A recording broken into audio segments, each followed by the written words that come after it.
Assalamualaikum warahmatullahi wabarakatuh. A'udzubillahi minasyaitonirrajim. Bismillahirrahmanirrahim. Allahumma shalli ala Muhammad wa ala Muhammad alhamdulillahi rabbil alamin. Rabbi shrah li sadri wa yassir li amri wahlul 'uqdatam min lisani yafqahu qawli. Rabbi zidni ilma warzuqni fahman. Asyhadu an la ilaha illallah wahdahu la syarika lah. Lahul mulku wa lahul hamdu yuhyi wa yumiitu wa 'ala kulli syai'in qadir. Wa asyhadu anna Muhammadan 'abduhu wa rasuluhu la nabiyya ba'dahu. Rabbana zalamna anfusana wa lam taghfir lana wa tarhamna lanakunanna minal khasirin. Allahumma antas salam wa minkas salam wa alaika salam wa khayrina rabbana wa salam. Adkhilna al-jannata darasan tabarakta rabbana wa ta'ala ta'izza jalil wal ikram. Ya ayyuhalladzina amanu taqullaha haqqa tuqatih wa la tamutunna illa wa antum muslimun.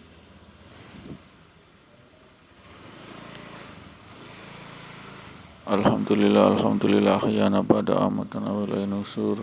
Segala puji bagi Allah atas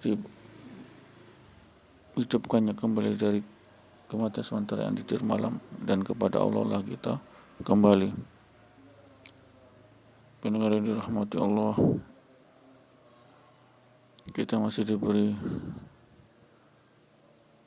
kesempatan hidup pada hari ini insyaallah, dengan harapan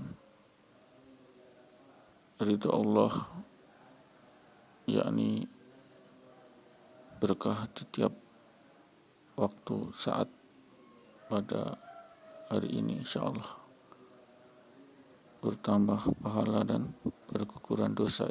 Itulah hakikat daripada keberkahan Allah. Segala sesuatu yang mendatangkan daripada pengguguran dosa dan bertambahnya pahala amalan kita insyaallah, amin. Itu semua tercapai karena kita masih mendapat hidayah, kekuatan, nasrullah, pertolongan Allah, yakni berupa hidayah kebaikan dari Allah. Tanpa itu kita tidak akan mendapat kebaikan apapun. Ya, karena Allah semua ini yang mengakibatkan kita bertakwa dan mengakibatkan kita berdosa. Na'udzubillahi min dzalik. Semoga pada hari ini kita benar-benar dirahmati Allah, dicintai Allah, didoakan para malaikat dan para makhluk-makhluk Allah, hewan, binatang, melata maupun ikan-ikan di laut insyaallah, amin. Pendengar yang dirahmati Allah, mengawali daripada pagi hari subuh, kita sudah bersuci taharah, istinja, atas besar kita mandi jinabat, atas kecil kita wuzu. Lalu sebelum wuzu kita disunahkan membersihkan daripada mulut kita, gigi kita dari celah-celah gigi kita, sisa makanan, sehingga kita jadi harum bau mulut karena sisa makanan sudah kita kasih keluar insyaallah dengan siwak sikat gigi ataupun dengan lidi yang tipis. Ini pendengar yang dirahmati Allah, keberkahan pertama yakni kita membersihkan mulut, berwuzu, mandi jinabat, salat, menuju ke masjid kita salat subuh. Inilah keberkahan pertama. Allah ridho, malaikatnya mendoakan, para malaikat mendoakan kepada Allah dan Allah membangga-banggakan di jamaah malaikat daripada orang-orang zikrullah yang melaksanakan zikrullah jamaah zikir. Jadi sholat 5 waktu di masjid adalah merupakan jamaah zikir yang otentik, yang utama. Sehingga pendengar yang dirahmati Allah, selalu dan senantiasa kita menjaga adab seorang muslim, yakni selalu sholat berjamaah 5 waktu di masjid, insyaallah. Amin. Pendengar yang dirahmati Allah, kekuatan ini karena kita telah mendapat ilham hidayah Allah, sehingga kita sangat ringan sekali melangkahkan kaki kita ke masjid, sehingga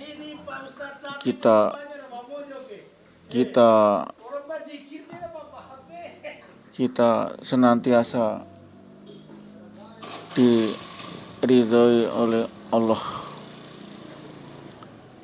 Pendengar yang dirahmati Allah, kita songsong daripada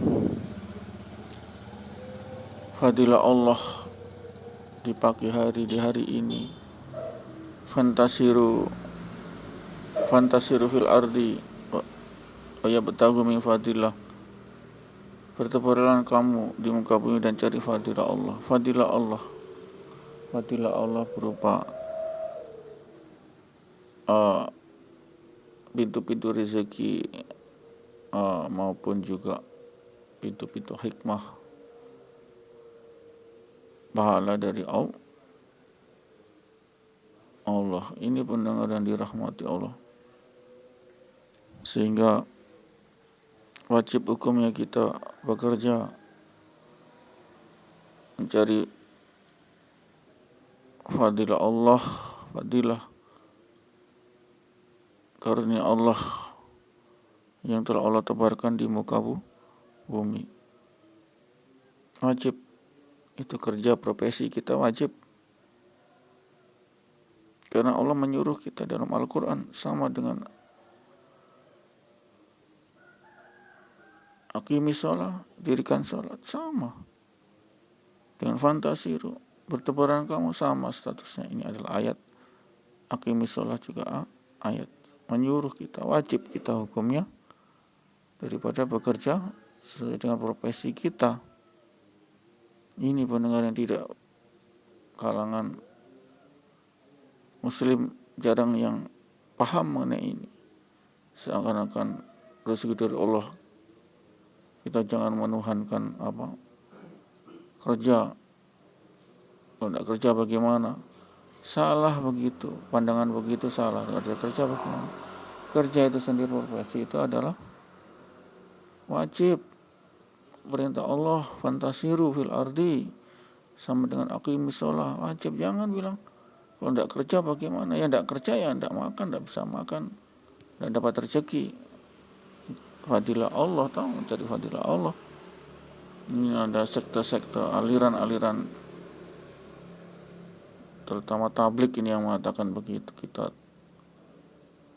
kerja bagaimana? Kita teryakin sama kerja, bukan yakin sama kerja. Yang Allah perintahkan bagaimana kita yakin sama kerja. Ini aliran-aliran yang sangat menyimpang dari Al-Quran. Na'udzubillah min dzalik. Semoga mereka dirahmati Allah, diberi hidayah Nabi. Karena kita umatan wasato, umat tengah-tengah. Umat tengah-tengah realisasinya ada 12 jam untuk dunia, 12 jam untuk akhirat. 8 jam kerja sebagai ilo, itu adalah juga akhirat, perintah Allah. Kerja profesi kita. Lalu yang 4 jam sisanya kita isi dengan mahdoh, ibadah mahdoh, sholat 5 waktu di masjid, i'tikaf di masjid, zikir di masjid, sholat sunnah di masjid, baca tilawah, dakwah tablik di masjid, ta'lim di masjid, silaturahim ke tetangga, ke kerabat, disipkan itu 1-2 ayat itu juga tablik pendengar yang dirahmati Allah. Inilah makna hakiki daripada umatan wasata. 50-50. 12 jam untuk dunia sudah kita nikmati, 6 jam untuk tidur. Kemudian 6 jam untuk dunia kita nikmati dengan hubungan pasutri, dengan makan, minum, mempersiapkan makan, minum. Kemudian menikmati dunia, makan, minum, menikmati musik, YouTube, internet, wifi. Ini juga kenikmatan dunia. Harus kita nikmati. Iya, itulah umatan wasata. Tengah-tengah. Kita tidak bisa lepas dari dunia karena kita makhluk dunia. Jasad itu dunia. Perlu makan, perlu minum, perlu hubungan biologi suami istri. Ini kan begitu pendengar dirahmati Allah. Sehingga di sinilah umat Islam telah dibodoh-bodohi oleh mereka yang mengatakan kalau tidak kerja bagaimana. Sedang kerja saja ada itu ada perintah Allah, termasuk dalam akhirat. Itu karena perintah Allah kan urusan akhirat. Yang tidak diperintah Allah itulah dunia macam makan minum. Allah tidak perintah. Makan minumlah kamu, itu perintah Allah juga. Kulu wasrobu, itu kulu makanlah dan minumlah. Nikmatilah duniamu, itu perintah Allah juga loh. Tidak bisa, mas, tubuh kita pun protes akan mati konyol, mati kafir istilahnya kalau kita tidak makan, tidak minum, sehingga kita lemah, lunglai. Dari lemah itu metabolisme tubuh tidak ada, lalu disfungsi tubuh, organ tubuh mati, ya itu mati kafir. Janganlah kita ikuti ajaran-ajaran yang sangat brengsek itu. Kalau tidak kerja bagaimana? Ini bukan kita menuhankan kerja. Memang kerja itu perintah Allah. Kulu wasrabu, itu perintah Allah juga. Makan dan minumlah kamu, dalam Al-Quran ada itu. Allah suruh makan minum. Kenapa? Loh, kalau tidak makan minum mati kafir. Sehingga makan minum yang khas untuk menegakkan kita supaya ada energi, bisa sholat, itu juga ibadah. Ibadah, asal jangan berlebihan. Yang lebih itu umpama kita porsi kita makan cukup ya 10.000 sudah, ya, tapi kita porsinya nikmat sangat mewah 100.000, itu sudah mubazir, sebetulnya mubazir. Lebih sisanya 10.000, 100.000 dikurang 10 itu untuk akhirat, maksudnya ditabung untuk akhirat, dibantu infak sedekah pada fakir miskin atau yatim piatu. Sedangkan makan minum itu Allah perintah. Kulu wasrobu, makan dan minumlah kamu. Allah pun tahu kenapa Allah perintah begitu, karena Allah sangat tahu kalau tidak makan minum lemah, lunglai, tidak bisa melaksanakan ibadah pokok, sholat dan lain-lain. Kita makan minum itu untuk bisa menegakkan tubuh kita tidak loyo dalam melaksanakan ibadah wajib, ibadah wajib, ibadah fardu ain, sholat di waktu dan lain-lain. Ini pendengar dirahmati Allah. Maksud Allah daripada supaya kulu wasrobu, makan dan minumlah kamu. Kalau Allah tidak perintah makan minumlah kamu, maka konyol, kita akan mati, tubuh kita akan disfungsi. Ini sehingga makan minum itu termasuk ibadah. Untuk apa? Karena untuk menegakkan ibadah itu, supaya tegak sholat harus makan minum supaya ada energi. Ini porsi akhirat juga, asal untuk menegakkan. Tapi kalau sudah bermewah-mewahan, berlebih-lebihan, itu bukan lagi urusan, bukan lagi mubah, itu mubazir. Makan jadi wajib, makan minum jadi wajib karena apa? Supaya tidak loyo, supaya bisa sholat 5 waktu. Itu jadi wajib makan. Yang tidak wajib, yang mubah itu ada yang berlebihan. Porsi 10.000 sudah kenyang, sudah dia ingin porsi yang 100.000, porsi 50.000.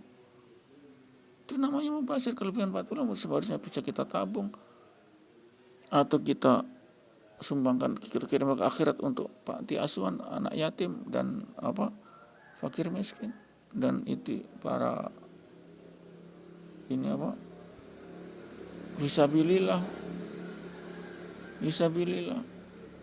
Ibnu Sabil itu adalah dalam perjalanan. Fisabilillah adalah urusan agama macam ustadz dai begitu. Ini pendengar rahmati Allah, sehingga harus bisa bedakan. Qul wasrabu, kenapa Allah perintahkan? Karena untuk menegakkan sholat itu wajib, makan itu wajib, sehingga bekerja itu wajib. Urusan akhirat. Kalau tidak kerja tidak bisa makan minum. Kita jangan makan kalau tidak kerja bagaimana? Bukan begitu dalilnya, Mas. Perintah Allah, fantasiru fil ardi wa yabtaghu min fadillah. Ini perintah Allah, kita suruh kerja, bukan cuma dakwah melulu. Tidak kerja peminta-minta, ya kalau tidak ada yang antar di masjid, kalau makan di masjid, lapar mati. Pendengar yang dirahmati Allah, sehingga kita harus bisa mendapatkan porsi makan itu jadi wajib, jadi urusan akhirat, di mana kita kalau tidak makan tidak bisa loyo, tidak bisa sholat, itu jadi wajib, Mas.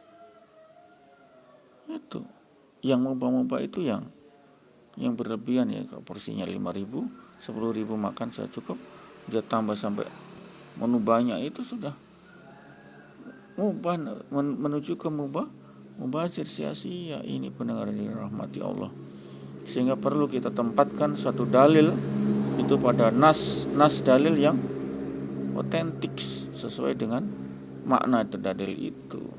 Makan jadi wajib supaya kita bisa tegak dalam sholat. Kalau tidak makan tidak bisa sholat, berarti makan adalah wajib, Mas. Makan dari mana? Kerja wajib, Mas. Silaturahmi, kerja dan wajib. Dengan silaturahmi kita dapat sedekah, wajib itu kita untuk menegakkan kita sebisa sholat 5 waktu. Itu intinya, ataupun melakukan kegiatan agama itu. Demikian pendengar yang dirahmati Allah, ceramah pendek ini insyaallah bisa bermanfaat bagi kita, mendatangkan asbab hidayah insyaallah. Kita akhiri dengan ifrat majelis. A'udzubillahi minasyaitonirrajim. Bismillahirrahmanirrahim. Subhanallah bihamdi, subhanakallahumma wa bihamdika, asyhadu an la ilaha illa anta, astaghfiruka wa atubu ilaik. Assalamualaikum warahmatullahi wabarakatuh.